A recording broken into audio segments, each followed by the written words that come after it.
चलो ठीक है, ये वाला क्वेश्चन बताना है। ठीक है, तुम्हारे किस में कॉपी में लाओ, उसी में समझाएंगे। तो ये वाला क्वेश्चन है, इसमें देखो क्या लिखा हुआ है कि फिगर 6.43 है। थोड़ा बहुत मतलब ऐसे बोलेंगे समझ में आएगा ना, हैं, क्योंकि हिंदी मीडियम है तुम्हारा स्कूल, लेकिन फिर भी हिंदी बोलेंगे, हैं। इसमें जैसे देखो लिखा है कि POQ क्या है, एक रेखा है। ठीक है, रेखा मतलब लाइन है। फिर उसके बाद रेज जो है OR जो है PQ पर क्या है, परपेंडिकुलर है, लंब है, ये इस पर लंब है। और उन्होंने बोला है कि किरणों OP जो है OR ये है, हाँ, उसके बीच OS एक अन्य दिया गया है, ये अन्य किरण है। तो ये तो चीज़ें तुमको लैंग्वेज तो पूरी समझ में आएगी, बस ये चीज़ को प्रूव करना है। तो इसमें प्रूव करना है कि ROS एंगल, तो हम लिखेंगे सिद्ध करना है।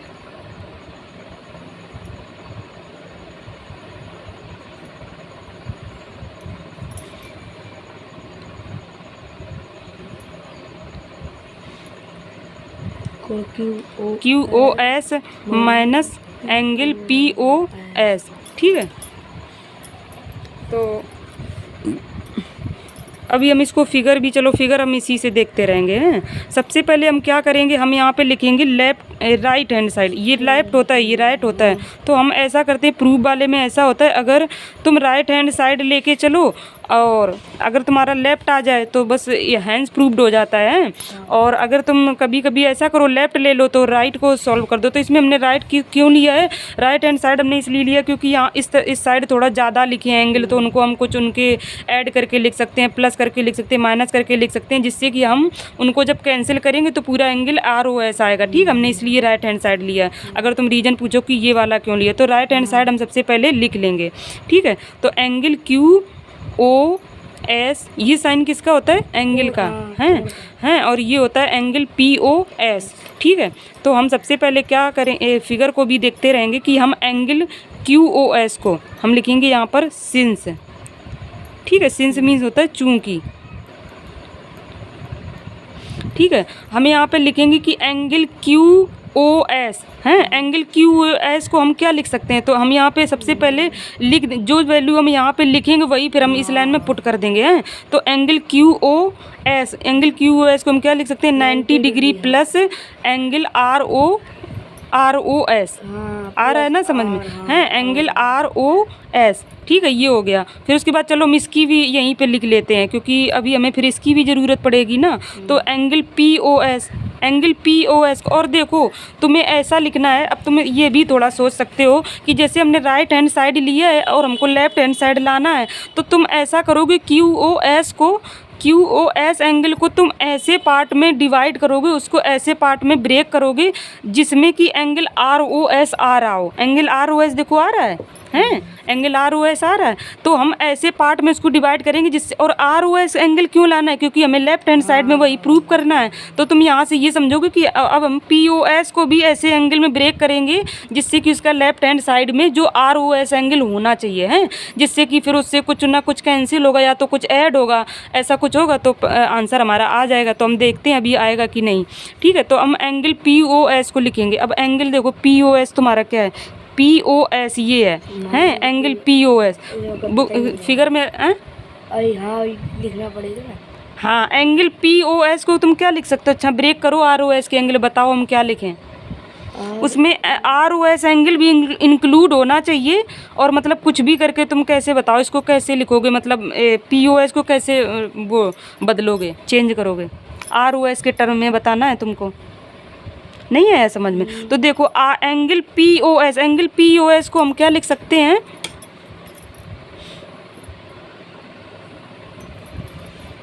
एंगल POS को हम लिख सकते हैं, ये पूरा एंगल कितना, ये है एंगल POS, इसको हम पता है क्या लिख सकते हैं, ये पूरा एंगल कितना है, जब ये उस पर परपेंडिकुलर है तो ये परपेंडिकुलर को क्या बोलते हैं, लंब है। लंब का मतलब 90 डिग्री है, 90 डिग्री है। तो ये पूरा एंगल कितना है, 90 डिग्री। अब इस पूरे 90 डिग्री से हम इस एंगल को सब्ट्रैक्ट कर दें, हैं, तो ये वाला एंगल हमारा बचेगा। अगर ये वाला अगर हमें एंगल लाना हो, हैं, तो उसमें हम 90 में से ये वाला सब्ट्रैक्ट कर दें तो ये आ जाएगा।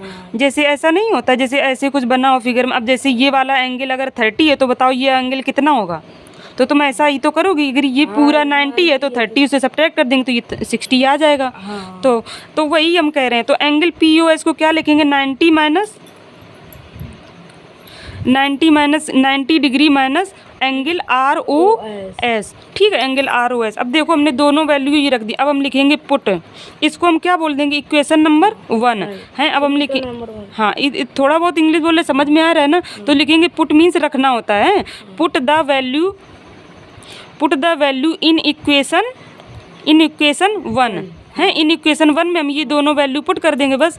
तो अब हम क्या करेंगे, सबसे पहले अब हम फिर इसको लिखेंगे हैं 1/2 हमने लिख दिया। फिर उसके बाद एंगल QS की वैल्यू क्या है, 90 डिग्री, हाँ 90 डिग्री प्लस एंगल ROS। ठीक है, और क्या है, इसको हम थोड़ा बड़े ब्रैकेट में, बिग ब्रैकेट में लिख दे रहे हैं, फिर इसको स्मॉल ब्रैकेट में लिख दे रहे हैं। अब क्या करेंगे, सब्ट्रैक्ट का साइन लगाएंगे। फिर उसके बाद एंगल POS क्या है, 90 डिग्री माइनस एंगल ROS। ठीक है, फिर उसके बाद अब हम इसको सॉल्व करेंगे। अब देखो मतलब थोड़ा इसको ओपन कर देंगे। इस ब्रैकेट को जब हमने ओपन किया तो माइनस आया 90 डिग्री प्लस का ROS आ गया। ठीक है, फिर उसके बाद अब 90 एंगल से 90 एंगल कैंसिल हो गया है। अब हमारा क्या आ गया, एंगल, दो एंगल दिए गए हैं ROS, तो क्या हो गया 2 एंगल ROS हो गया। अब देखो 2 से 2 कैंसिल हो गया, तो एंगल क्या आ गया, ROS।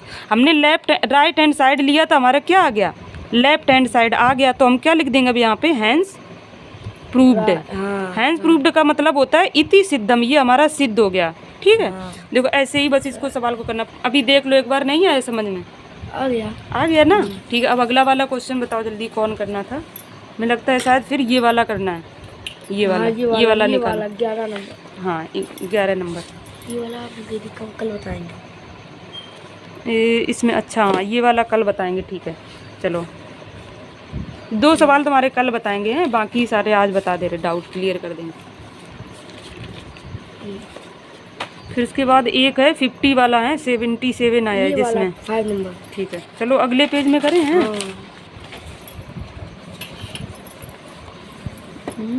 इसको ऐसे ही रखेंगे आप।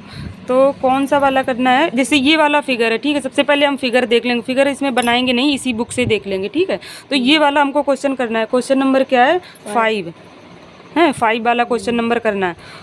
तो इसमें अभी तुमको चलो फिगर बनाना ही पड़ेगा, क्योंकि ऐसे तुमको समझ में नहीं आएगा।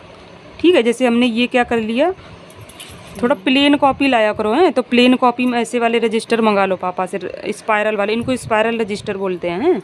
स्पायरल वाले में थोड़ा अच्छा लिखता है और साफ दिखता है, राइटिंग भी अच्छी बनती है, उनमें अच्छे से नोट्स बनाओगे। ये देखो कितना दिया गया है, 50 डिग्री, और ये क्या है B है A, और ये क्या है C, ये है D, और ये है R।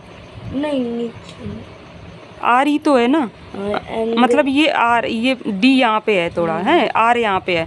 फिर उसके बाद ये है Q, और ये एंगल X है, और ये एंगल क्या है, Y है। ठीक है, और ये एंगल कितना दिया गया, 127 दिया गया है।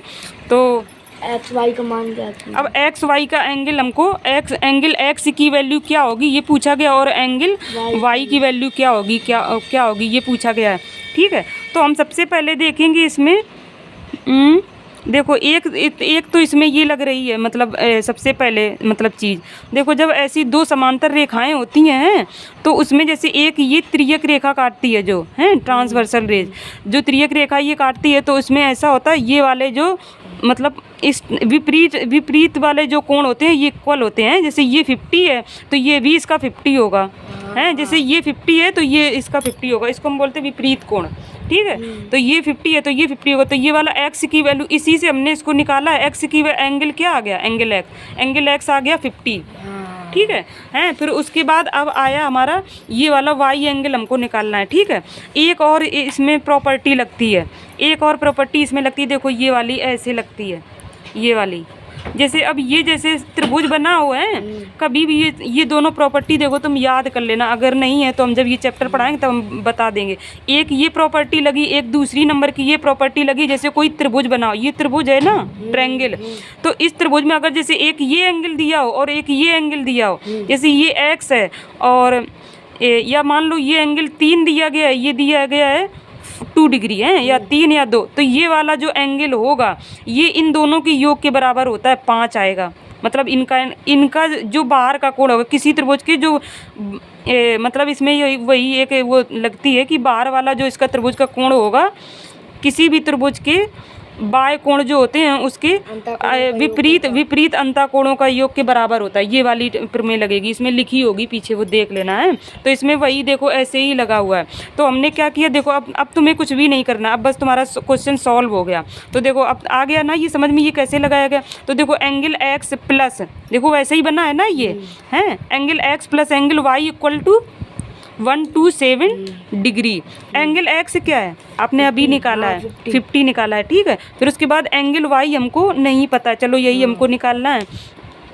फिर उसके बाद एंगल वाई क्या आ गया, 127 में हम 50 को सब्ट्रैक्ट कर देंगे तो कितना आ गया, 77 आ गया है। वाई की वैल्यू इतनी आ गई और एक्स की वैल्यू कितनी आ गई, एंगल एक्स 50 आ गया। और यही शायद पूछा गया तो यही हमारा क्या हो जाएगा आंसर, ठीक है। फिर उसके बाद अब चलो कौन वाला क्वेश्चन है, ये अगला वाला बताते हैं। ये वाला कल बताएंगे। हाँ 2 क्वेश्चन मुझे कल बताने हैं। और कौन वाला है, जी वाला आ गया था जी, देखो ये भी कई दिख, ये वाला आ गया था क्या आपको? इसमें आंसर कितना आ रहा है, चल नहीं दिया। अच्छा इसमें प्रूव करना था, अच्छा हाँ ठीक है ये आ गया था, ठीक है। चलो पी क्यू, इसमें क्या प्रूव करना है कि पी क्यू मतलब उसके पैरेलल है, पैरेलल मीन समांतर होता है, तो पी क्यू टी यू के समांतर है, ठीक है। तो इसमें हम कैसे करेंगे इसको, क्वेश्चन नंबर 6 है, क्वेश्चन नंबर 6। इसमें प्रूव करना है, प्रूव दैट क्या करना है, P Q parallel is T U, मतलब पी क्यू जो है टी यू के समांतर है, ठीक है। तो हम सबसे पहले इसका फिगर बनाएंगे, ठीक है।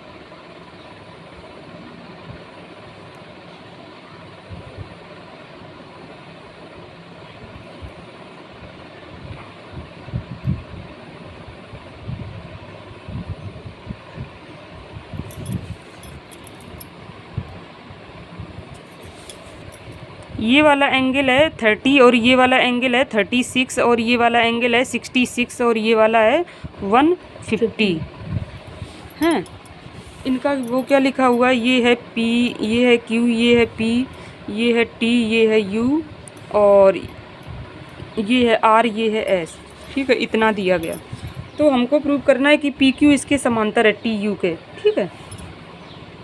तो इसमें देखो सबसे पहले हम क्या लगाएंगे, सबसे पहले हम इसको छोड़ देंगे, ठीक है। हम सबसे पहले इसके बारे में कंपेयर करेंगे, ठीक है। हम देखो हमें नहीं पता है, पहले ऐसे मतलब कर सकते हो कि जैसे ये तो तुम्हें पता ही होगा कि अगर कोई मतलब ये दो रेखाएं अगर समांतर हो, फिर उसमें अगर कोई एक तिर्यक रेखा ट्रांसवर्सल रेज अगर लाइन अगर काट रही हो तिर्यक रेखा, तो उसके ये वाले जो कोण होते हैं विपरीत कोण हैं, विपरीत कोण जो होते हैं अपोजिट एंगल, ये इक्वल होते हैं, बराबर होते हैं। जैसे ये 66 है तो ये भी 66 होगा, समझ रहे हो हैं। तो जैसे देखो ये पूरा एंगल इसको ऐड करो तुम, ये है 360 नहीं है 30 डिग्री लिखा है, ऊपर लिखा जाता है जैसे ऐसे होता है ना डिग्री ऊपर, तो ये 36 डिग्री और 30 को जोड़ो कितना हो रहा है, 66 ही हो रहा है। तो इसका मतलब है जब ये दोनों एंगल विपरीत एंगल इसके अपोजिट एंगल इक्वल हैं, तो जब अपोजिट एंगल इक्वल है तो इससे प्रूव हो गया कि ये जो पी क्यू है आर एस के समांतर है। हाँ। आया समझ में। जब इनके देखो कभी ऐसा अगर हम कह दें कि ये रेखा पी क्यू जो है पी क्यू और ये चलो हम कुछ ऐसे ही लिख रहे हैं एस आर हमने लिख लिया। अगर हम ये कह दें कि पी क्यू एस आर के बराबर समांतर है, अगर हम ये कह दें पहले से कि पी क्यू एस आर के समांतर है, तो फिर तुम क्या कह सकते हो, तो तुम उससे ये कह सकते हो कि ये वाले अपोजिट एंगल बराबर होंगे। अब हम इसका दूसरा दे दें, जैसे हम यहीं पे चलो लिख दें इफ़ पी क्यू समांतर एस आर हैं, तो बताओ इसके आगे क्या होगा, देन क्या होगा, मतलब ये इम्प्लाई का साइन लगा। इफ़ ये समांतर if P Q parallel is S R imply that क्या होगा, इम्प्लाई दैट का मतलब उसके आगे क्या चीज़ होगी, उसके आगे चीज़ ये होगी कि इसके अपोजिट एंगल इक्वल होंगे। तो ये वाला जैसे हमने मान लिया है तो यहाँ पे क्या होगा 60 डिग्री इक्वल टू 60 डिग्री, मतलब ये वाला एंगल पी यहाँ पे कोई पॉइंट डी मान लो, यहाँ पे ई मान लो, है तो angle P D S equal to angle D E R, ठीक है, ये इक्वल होगा। तो अब अगर हम ऐसा करें, अगर हम एंगल पहले से बराबर कर दें तो फिर उसका विपरीत लिख दें, अगर ऐसे हैं अपोजिट लिख दें। अब हम पहले से हम कह रहे हैं ये एंगल बराबर है, तो फिर तुम क्या कह सकते हो कि ये दोनों पैरेलल हैं, समांतर रेखा। समांतर। अगर हम ये चीज़ पहले कह दें तो ये होगा, इसका इरिवर्सिबल होती है ये चीज, दोनों चीज़ें, मतलब दोनों दिशा, दोनों डायरेक्शन में चलती हैं, बोथ डायरेक्शन में, ठीक है। तो देखो ये यहीं से हुआ है, ठीक है, समझ गए। तो हम यहाँ से लिखेंगे, देखो सबसे पहले हम क्या लिखेंगे, ये चीज़ तो हमने तुमको समझाने के लिए लिखी, ये तुम्हें नहीं लिखना है, ठीक है। ये सबसे पहले फिगर बनाएंगे, फिर उसके बाद हम क्या लिखेंगे, angle P Q are, angle P Q are क्या है 66 डिग्री है, हैं। इसको हमने मान लिया इक्वेशन नंबर 1। अब हम लिखेंगे angle Q R S, angle Q R S क्या है 30 डिग्री और प्लस 36 डिग्री, इक्वल दोनों को ऐड कर दिया, क्या आ गया 66 डिग्री। अब यहाँ पे लिख दो ना equation 1 equal to, equation 1 is equal to equation number 2। Equation number 1 और इक्वेशन नंबर 2 के जब इक्वल है तो इसलिए उससे ये हो जाएगा कि angle P Q R equal to angle Q R S, समझ गए। जब ये दोनों एंगल बराबर हैं तो ये दोनों एंगल हमने बराबर कर दिए। जब ये दोनों एंगल बराबर हैं तो उससे ये प्रूव हो गया कि, अब हम लिखेंगे इसके बाद then P Q is parallel to क्या हो गया आर एस, ये वाली हुई है अभी, ठीक। अब हम इस पे चलेंगे, अब हम ये वाली पे चलेंगे, अगली वाली पे, इसको अभी करना है। तो हम इसको क्या डाल देंगे, इक्वेशन नंबर इसको डाल देंगे हम कुछ भी, चलो ए डाल देते हैं, ठीक है, ए हैं। इसको अभी इसकी इक्वेशन की ज़रूरत पड़ेगी हमको, हैं। अब हम चलो ये वाला करते हैं, जैसे अब ये वाले में देखो कैसे करना है, थोड़ा समझो। जैसे इसको देखो हम स्ट्रेट लाइन कर दे हैं, ऐसी स्ट्रेट लाइन। स्ट्रेट लाइन जो होती है, मतलब कोई भी रिज रेखा बोलते हैं स्ट्रेट लाइन। स्ट्रेट लाइन में जो ये होती है इसको रिज कोण बोलते हैं, ठीक है, हैं। तो ये वाला कितना होगा, अगर क्योंकि ये पूरा जो स्ट्रेट एंगल होता है ये पूरा होता है 180 अंश का, और अगर ये 150 है तो इसको सब्ट्रैक्ट करो, कितना बचेगा, ये हो जाएगा 30, ठीक है, 30 हो जाएगा। तो फिर ये एंगल, अब angle T R S, angle T R S, angle T R S equal to क्या है 30 डिग्री है। और एंगल, अब ये तुम्हारा क्योंकि तुमने तो निकाल ही लिया है, क्या हो गया, क्या होगा, तो इसको एंगल आर, मतलब ये एंगल बराबर है ना, तो जब ये एंगल, इसको हम मान लेंगे कि मतलब कोई एक पॉइंट है यहाँ पे, ऐसा हम बढ़ा देंगे इसको, ठीक है। यहाँ पे दिया नहीं गया तो हम एंगल ऐसे लिख देंगे, एंगल आर टी, यहाँ पे कोई एक पॉइंट को हम लिखेंगे कि टी यू को लिख देंगे यहाँ पे, क्योंकि हमने अभी उन्होंने बढ़ाया नहीं, तो हम लिखेंगे कि रेखा, चलो इंग्लिश में ही लिख देते हैं, इंक्रीज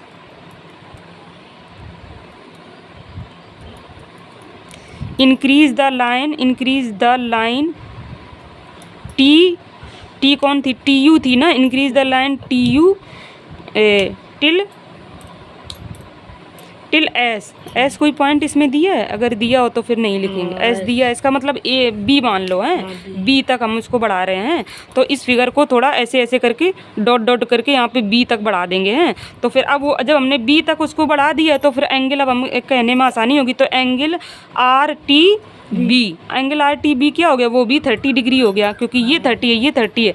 तो अब वहाँ से प्रूव हो गया कि जब ये दोनों एंगल बराबर हो गए, तो अब हम यहाँ से, क्योंकि अब ये बार बार बताने की ज़रूरत नहीं, समझ रहे हो ना, तो हम लिख देंगे यहाँ से angle T R S equal to angle R T B, ठीक है। ये दोनों एंगल बराबर हो गए। तो जब ये दोनों एंगल बराबर हो गए तो अब हम यहाँ से कह सकते हैं कि एंगल अरे ये जो आर एस है, तो हम यहाँ से अब कह सकते हैं then R S is parallel to T U, ठीक। अब इसको हम इक्वेशन नंबर क्या डाल देंगे, बी डाल देंगे। एक इक्वेशन अभी हमने वहाँ डाली थी ए वाली, तो इक्वेशन ए एंड बी को कंपेयर करने पर हम लिखेंगे comparing equation A and B, ठीक है। अब बस लास्ट है, बस ख़त्म हो गया सवाल, क्वेश्चन हो गया पूरा, हैं। देखो सबसे पहला क्या था,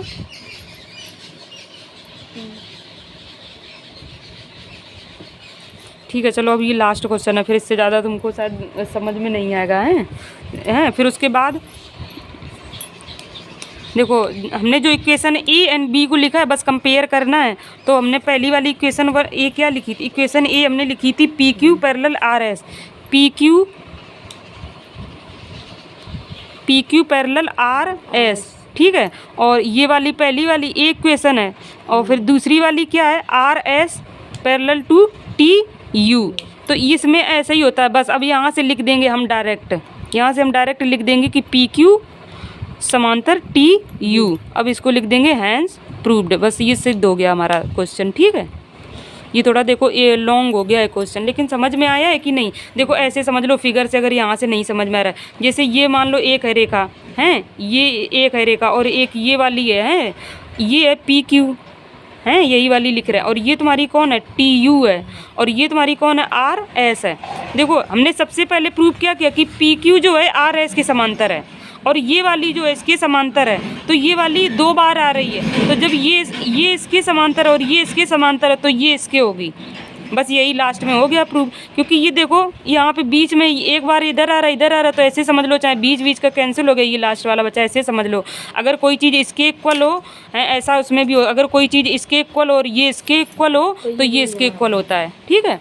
अगर ए बराबर जैसे बी है और अगर बी बराबर सी है तो हम डायरेक्ट लिख सकते हैं कि ए बराबर सी है। अगर ये चीज़ तुम समझ गए तो फिर ये भी समझ जाओगे। ए बराबर बी और बी बराबर सी है तो इम्प्लाई दैट ए बराबर सी होता है, ठीक है। समझ गए।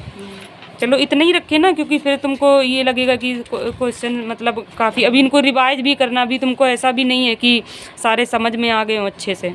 कल फिर बता देंगे, ठीक है, इसके आगे के, ठीक है। लो ठीक है, जाओ।